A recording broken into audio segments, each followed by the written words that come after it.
Quelqu'un va se cacher lui-même. Et puis il dit, je lance un mot d'ordre, allez-y vous battre, sortez. Pourquoi lui n'est pas sorti? Vous pouvez nous accompagner. Et vous sortez. Pour parler de son avenir, il faut vivre. Vous vous trompez lorsque vous créez les conditions pour affronter les forces de l'ordre. Parce qu'on ne peut pas accepter que vous coupez la route. On est obligé d'utiliser la manière moyenne. Ce n'est pas encore la manière forte. Face aux chefs et aux jeunes, c'est pas encore la manière forte. Ne m'obligez pas à utiliser la manière forte. Mais, parce que vous entendez parler de ce monsieur-là, pour avoir un avenir radieux, il faut être en vie. Il a menacé même de rendre un film des gens.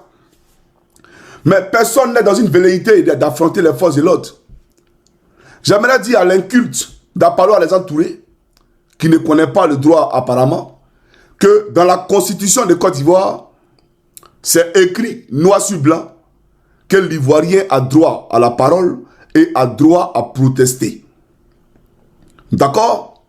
En France, quand les gilets jaunes sortaient, le commandant supérieur de la gendarmerie en France n'est pas allé voir les parents des gilets jaunes pour dire, vos enfants là, je vais les rendre infirmes.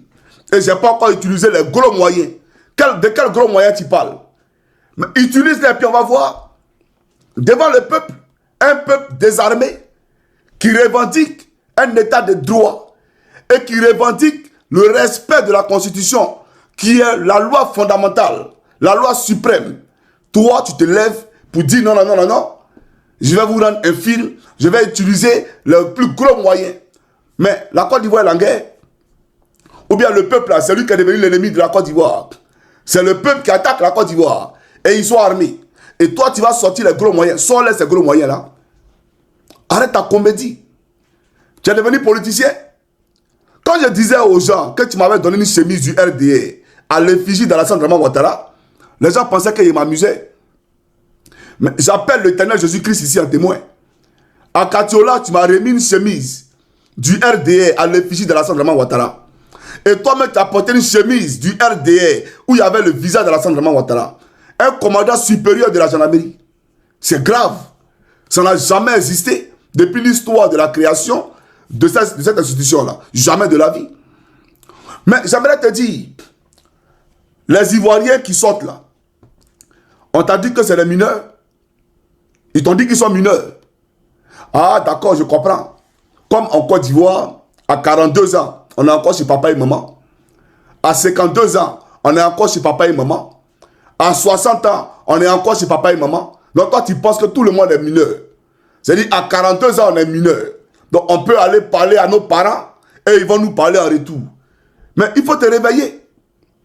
Parce qu'à l'âge de 18 ans, on est majeur. Dès l'âge de 18 ans, on est responsable à part entière. Sinon, ce que vous arrêtez arbitrairement. Pourquoi vous ne partez pas d'abord voir les parents pour dire on a arrêté vos enfants? Parlez à vos enfants, sinon on va ouvrir la maca pour les mettre là-bas. Pourquoi vous les prenez pour les mettre à la maca directement? Si on peut faire recours aux parents, premièrement. Allez parler à les parents d'abord avant de les mettre en prison. Donc arrête ta comédie. Il faut arrêter la comédie. Tu vas parler à nos parents et ils vont faire quoi? C'est eux qui nous envoient dans la rue.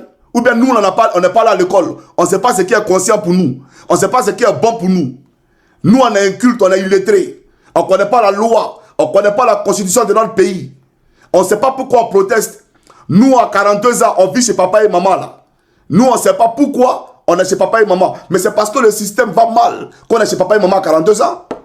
Donc, on est conscient de cela. Et c'est parce que, justement, on veut sortir de quoi? De la tutelle, d'accord, de papa et maman à cet âge-là. Voilà pourquoi on sort.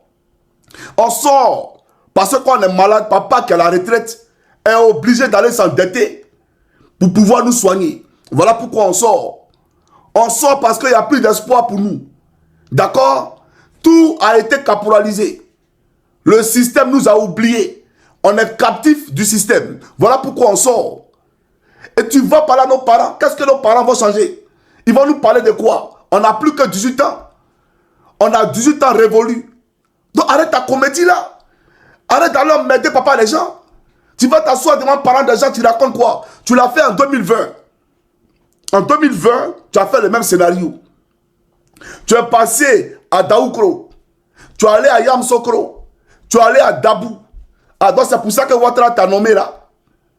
C'est pour ça là. Aller parler de bouche en bouche. Aller de village en village. Faire asseoir parents des gens pour les menacer.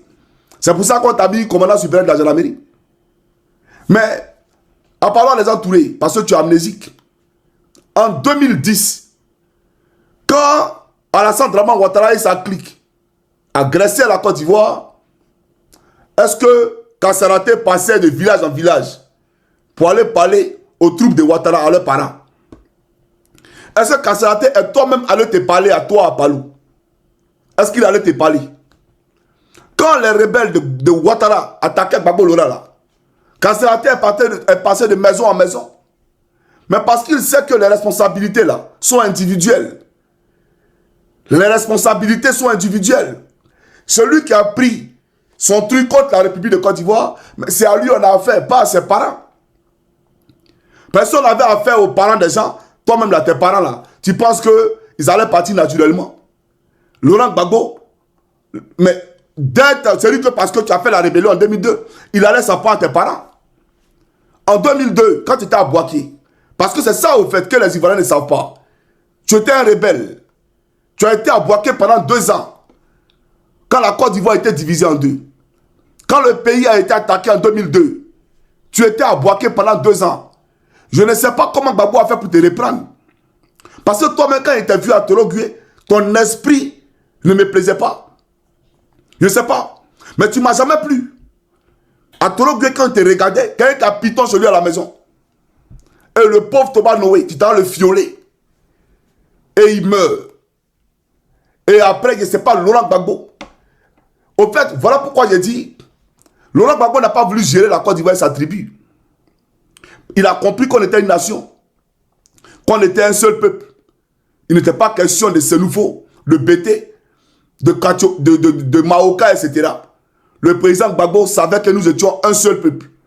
Voilà pourquoi, après la mort de Thomas Noé, qui était ébrié, parce qu'il n'était pas Bété Thomas Noé, mais il était à la tête de l'école de gendarmerie de Torogui. Laurent Gbagbo a permis cela. Mais sous Ouattara, on ne peut pas être en dehors du... C'est-à-dire que d'être nordiste, il n'y a jamais quelqu'un qui a été commandant supérieur ou commandant école d'une école de gendarmerie en Côte d'Ivoire. Depuis la prise de fonction de Ouattara, que des nordistes qui se succèdent à la tête des commandements. Que des nordistes qui se succèdent à la tête des commandements. C'est pareil dans le commissariat. Pareil dans l'armée. Mais Laurent Gbagbo ne l'a pas fait. Laurent Gbagbo a permis à tous les fils de Côte d'Ivoire d'avoir les chances. A permis à des ébriers, à des attiers, des